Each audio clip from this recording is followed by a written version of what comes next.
by far the biggest issue with LLMs and AI in general is that they hallucinate and they make stuff up. This is a big topic, probably not a surprise to you, and this is why a lot of businesses are hesitant to add artificial intelligence into their stack.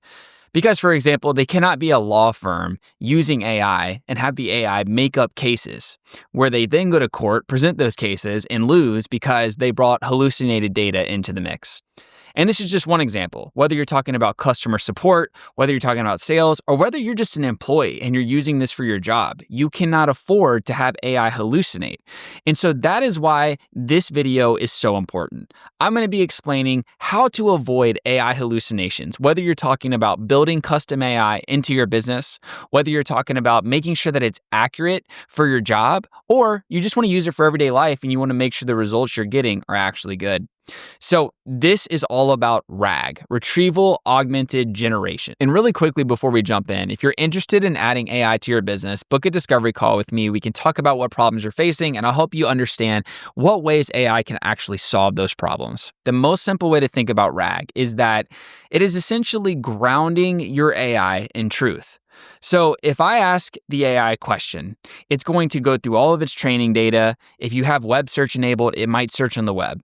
But if you have it grounded in truth, meaning let's say there's 10 documents with all the information you need, and those documents are added into the prompt or into the project you're using or into the back end of the software that you've built, the AI will make sure that the only sources it cites and the only information it gives you comes from those 10 documents. So the rate of hallucination is going to go from very high to almost non-existent. And so with that said, let's go ahead and get into the presentation. So this is Retrieval Augmented Generation. So essentially what we're talking about is making AI smarter through search and generation. Once again, we're grounding in truth. Now the way that this works, whoops, let me just drag myself out of here. So the way that this works is RAG merges retrieval and generation. So the retrieval part is going and finding the information, and the generation part is, of course, just bringing it to the forefront so you can see it. But this leads to intelligent responses. So it excels at finding specific information, and the databases can be huge. I gave the example of 10 documents, but you could have massive data sets. It's okay. It's very good at finding it very quickly. The way it does this is through vector databases, which we will not touch on in this video. That'll be a future video. But essentially, generative AI will create natural human-like responses from the data. So it'll parse through your spreadsheets, your documents, whatever it is that you want to train it on, and then it will generate a human response in natural language. And so this basically combines the retrieval and the generation process so that it can deliver accurate contextual answers on demand, something you can actually rely on and something that you could trust. And this basically is going to overcome the limits of pure generation models. So this graphic might be a little bit hard to see. Let me see if I can zoom in for you here. Okay. So this is the way that RAG works, kind of in layman. So you have your prompt or your question, whatever it might be, and it goes into the system. And then from the system, what it's going to do is it's going to send the question or the prompt to search relevant information.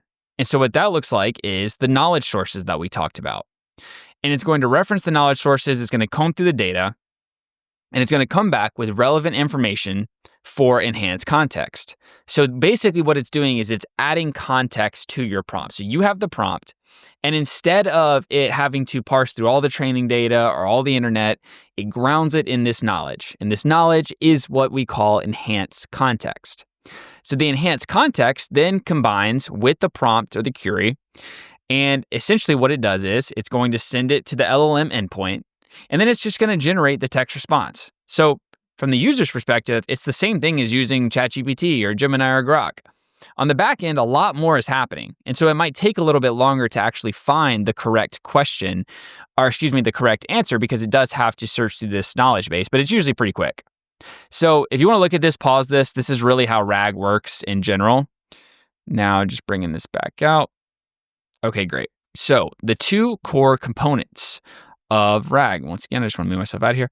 So the two core components that make this work seamlessly. So the retrieval. So it's going to search through the databases, the documents, the knowledge bases to find relevant information that matches the user's query with high precision. Great. Pretty straightforward, right? So it's just going to search the information. And then the generation is where it's going to combine that enhanced context with the LLM to basically retrieve information and make it coherent in a natural language that's contextually appropriate to the prompt that was put in. So this is very simple, but it's basically just custom answers are created by combining accurate information retrieval with sophisticated language. That's truly as simple as it is.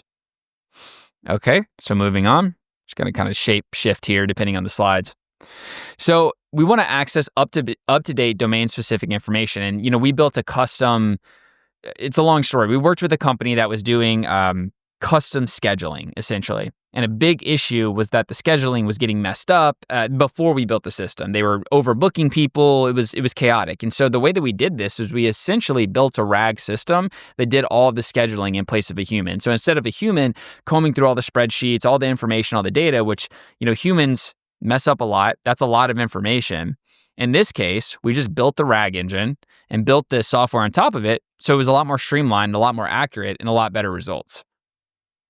So essentially, for customer support, if I go to a website and I ask a question, instead of it giving me a very generic response, it can be grounded in RAG. And so it can have answers from the FAQ databases, support documentation, previous support calls, etc. And it can answer these questions very accurately. Healthcare. It could pull critical information from medical literature, patient records, and clinical guidelines. So it could take patient records, include it with documentation from the clinic on how to heal a certain illness, and bring them together to give a coherent answer. Education. So we can basically, assess details from a textbook, research papers, and educational resources to provide good output. So if I ask a question about neuroscience, instead of it just making up an answer based on its training data and trying to hypothesize, it can go through textbook information, resource papers, and give me a grounded in truth, I like to say that word, grounded in truth, answer. And then legal and compliance, this is a big use case for the legal industry, not making up cases, for example, finding relevant regulations, case law, policy documents for accurate legal guidance. And these are just a couple examples of how RAG works and can work to give you the best output possible for whatever it is that you're using this for. So you can already see how this is a lot more relevant than just simply asking a general LLM that's not trained on any sort of data. How RAG processes questions and delivers answers. So we went through this document already. This might be a little bit redundant, but it's just really important to understand this. First, it has to understand the question. So it will use reasoning to understand the user's question and determine what information is needed and what's the intent behind the question. So reasoning, this wasn't really near as possible without reasoning models being created, which are barely a year old, because it has to actually think through what you're asking. Step 2 is to retrieve the information. So search through a library of documents and databases to find the most relevant facts and contextual information. And step 3 is to generate the answer. So it combines retrieved information with language generation to give you your output. Simple as can be. Here's a great example. What is the return policy for this item? AI searches the company policy and product databases. It retrieves specific return policy information for the item. Once again, it's doing this through vector databases. And 3, it generates a direct personalized answer combining retrieved facts. So this item has a 30-day return policy. You can return it for full refund if unused and in original packaging.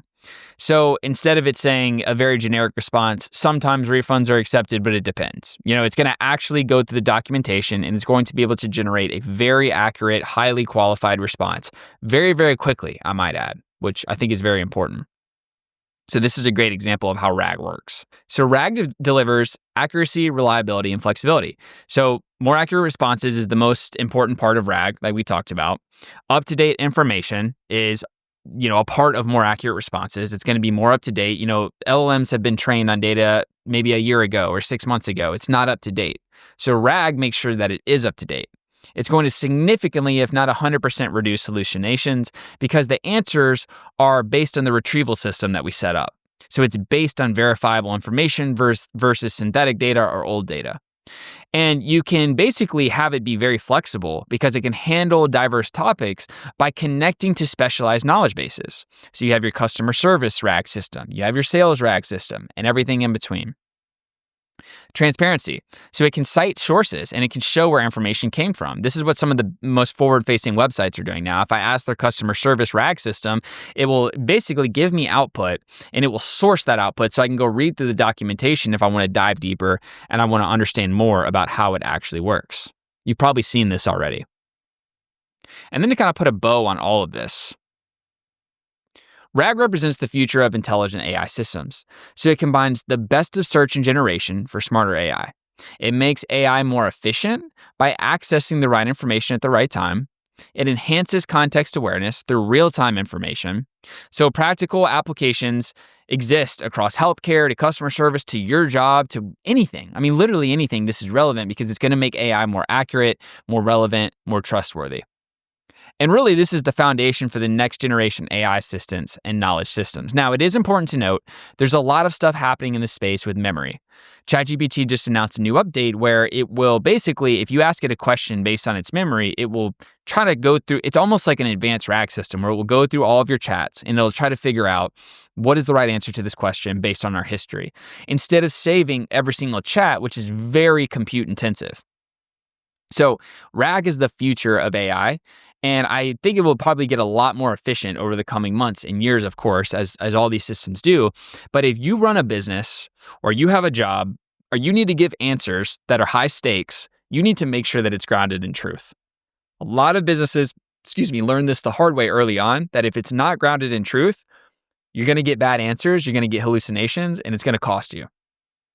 So if you're someone that is reliant on AI for more productivity, improvements in your business, you have to make sure your RAG systems are set up. And a very simple, practical example of a RAG system is projects inside of ChatGPT or Claude.